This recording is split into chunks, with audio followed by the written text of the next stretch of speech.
Start करते हैं कॉन्टिनेंटैलिटी effect. क्या होता है कॉन्टिनेंटैलिटी इफेक्ट? ये होता है कि हमारा जो लैंड है वो जल्दी गर्म और जल्दी ठंडा होता है, वेराज जो हमारा सी है, जो हमारा कोस्टल रीजन है, वो लेट से गर्म और लेट से ठंडा होता है। ठीक है, तो यहाँ लिखा है the continentality effect refers to the influence of distance from the sea on the climate of a region area which is located close to the ocean. जो हमारे जो भी एरिया जो कोस्टल रीजन में लोकेटेड होता है, वहाँ पे टेम्परेचर क्या होता है? मॉडरेट टेम्परेचर होता है। और ऐसा क्यों होता है? Because of the continentality effect. Whereas the region which is located deep inside the continent, for example Delhi, वहाँ पे टेम्परेचर क्या होता है? एक्सट्रीम टेम्परेचर होता है। इट मीन्स वहाँ पे विंटर और समर दोनों ही बहुत एक्सट्रीम होता है। अब इसका फैक्टर क्या है? What is the factor behind the continentality effect? Number 1 is difference in heating and cooling of land and water. तो इसमें यही हमें पढ़ना है कि स्पेसिफिक हीट इसका one of the main causes है। ठीक है, तो what is specific heat? Specific heat का मतलब होता है किसी चीज़ को 1 डिग्री सेल्सियस गर्म करने के लिए कितनी हीट की ज़रूरत होती है। ठीक है, 1 डिग्री चेंजेस में कितना एनर्जी चाहिए होता है, उसी को हम क्या बोलते हैं? स्पेसिफिक हीट बोलते हैं।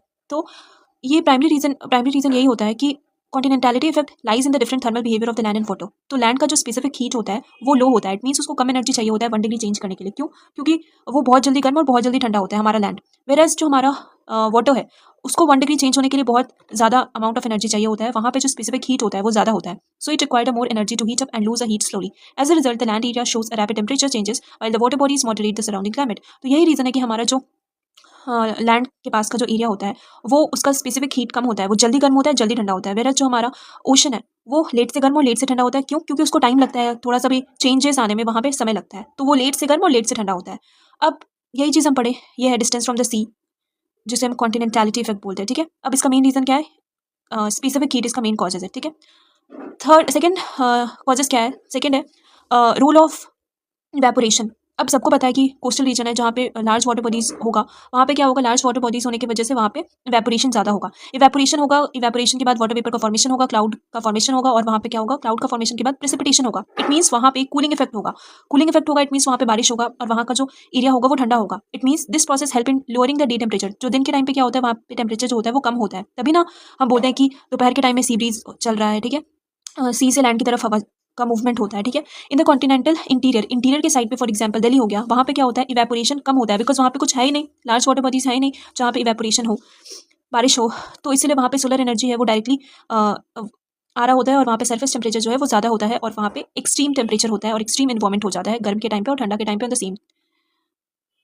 ठीक है, effect of vertical mixing in the water bodies. अब आते हैं fourth point is effect of water mixing in the water bodies. तो यहाँ पे मिक्सिंग जो होता है, वाटर मिक्सिंग जो होता है वहाँ कहाँ पे? ओशन में वो ज़्यादा होता है। क्यों?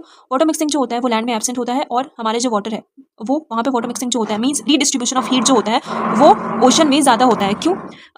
रीडिस्ट्रीब्यूशन ऑफ हीट क्या करता है? ये हमारे वार्मर बहुत ज़्यादा एक्सट्रीम टेम्परेचर को प्रिवेंट करता है, जो कि लैंड वाले रीजन में होता है। ठीक है, लैंड सरफेस में जो एक्सट्रीम टेम्परेचर चेंजेस होता है वो लैंड वाले एरिया में देखता है, और ये इस चीज़ से प्रिवेंट करता है। तो ये एक one of the major reason है कि हमारा जो लैंड है वो एक्सट्रीम टेम्परेचर शो करता है। और दूसरा तुम्हारा influence of sea breeze and land breeze. ये क्या होता है? कोस्टल एरिया में benefit from the sea land breeze circulation. तो ठीक, तो यहाँ आता है लैंड ब्रीज और सी ब्रीज। तो दिन में क्या होता है? सी ब्रीज होता है। सी ब्रीज में लैंड जो है वो जल्दी गर्म होता है because of the specific heat land का जो होता है वो कम होता है, वेराज हमारा जो वाटर है उसका जो स्पेसिफिक हीट होता है वो ज़्यादा होता है। इसलिए दिन में क्या होता है? लैंड जो है वो जल्दी गर्म होता है, वेराज कोस्टल रीजन वो जो है वो लेट से गर्म होता है। तो इसलिए हवा का मूवमेंट कहाँ से होगा? ठंडा हवा का मूवमेंट होता है, लैंड की तरफ मूवमेंट होता है। इट मीन्स लैंड की तरफ मूवमेंट होगा और वो मॉडरेट इफेक्ट लाने में हेल्प करता है। ठीक है, ऑन द अदर हैंड जो हमारा रात में क्या होता है? लैंड ब्रीज होता है। इट मीन्स लैंड जो है वो जल्दी ठंडा हो गया, और हमारा जो कोस्टल रीजन है वो रिलेटिवली गर्म है।